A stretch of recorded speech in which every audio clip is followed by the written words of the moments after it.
Section 3.3 is called binomial expansion. So here's what our goal is.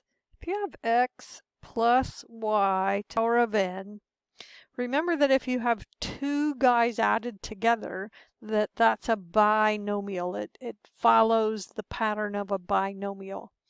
And then we have it to a power.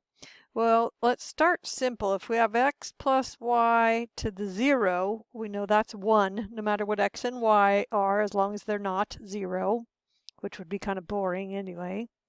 So then if we have x plus y to the 1, we get x plus y. And then we are algebra professionals, so we know if we have x plus y squared, that's x plus y times x plus y.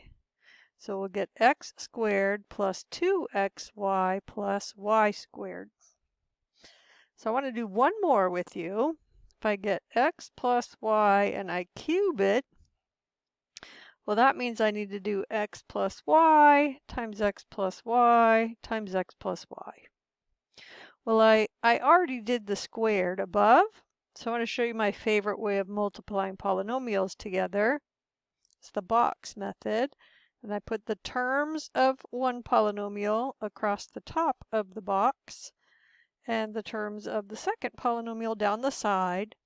Then at the intersection of each row and column, I do the product. So I'll have x cubed, 2x squared y, xy squared in the top row, then x squared y, 2xy squared, and y cubed.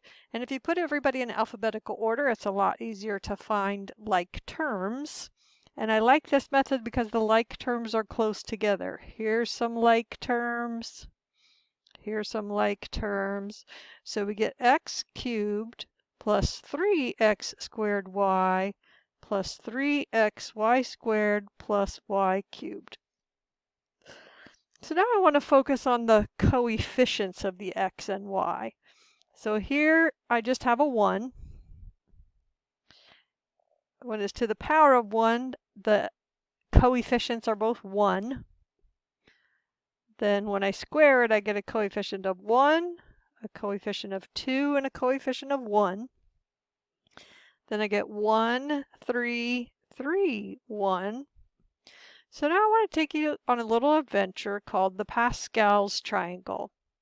So it starts out with this triangle of 1s.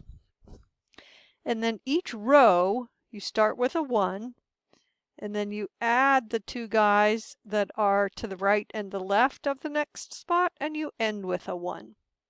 So the next row is going to be 1, 3, 3, 1, and then 1, 4, 6, 4, 1.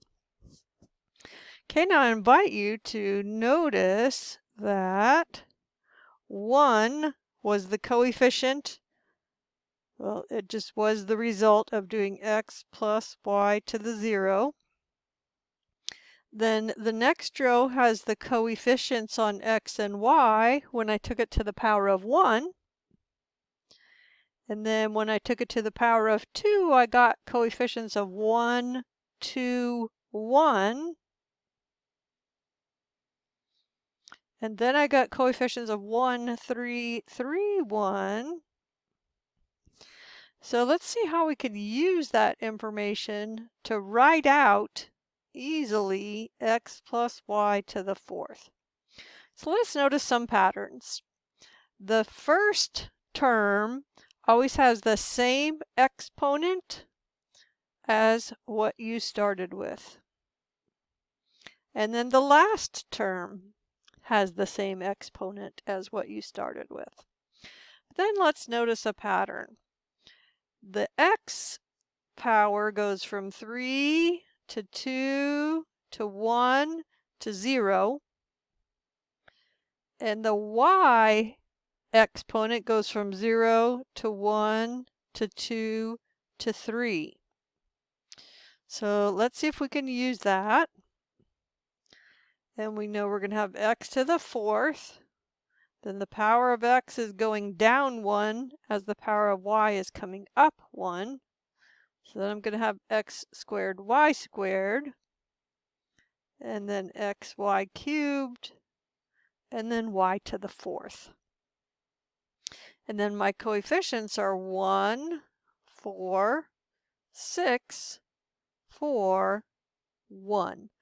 Well, I think that was a lot easier than multiplying x plus y times 4 times. And as you go on farther, saves you even more work because it just gets to be more and more work to do all that multiplying out. So the next row in Pascal's triangle would be 1, 5, 10, 10, 5, 1.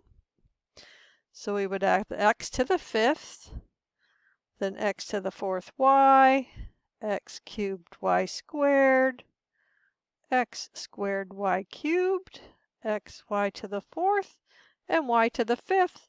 And then we just fill in the coefficients. 1, 5, 10, 10, 5, 1. And there you go. Well, we know that this x and this y could stand for anything. So this could look like a minus b to the n. Well, then everywhere you see an x in our work, you'd put an a.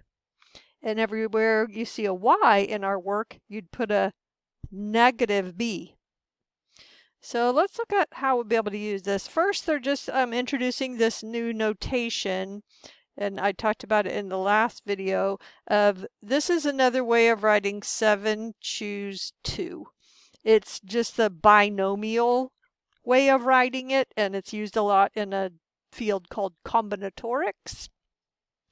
So it says the same thing as 7 choose 2.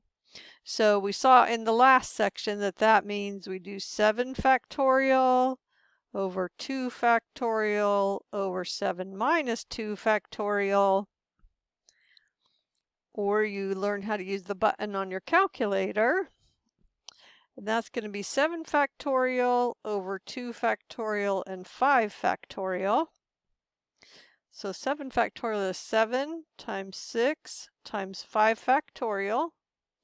2 factorial and 2 are the same thing, right? 2 times 1. So I see that I'm going to get 21 for 7 choose 2. So then this is a worksheet, so I can come look at the answer and say, yep, I got 21. So then I'll let you do the other two. And then I want to point out that you can also have a 0 because we define 0 factorial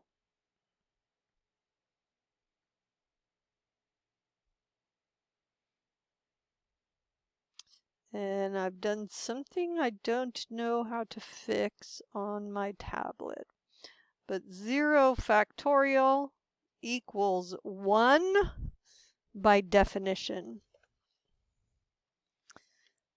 So the problem is the writing that's telling me what's wrong is so small I can't see it.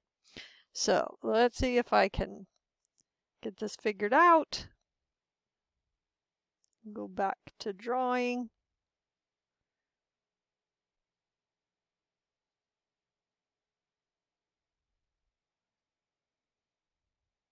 And I can't. So I'm going to have to make another video.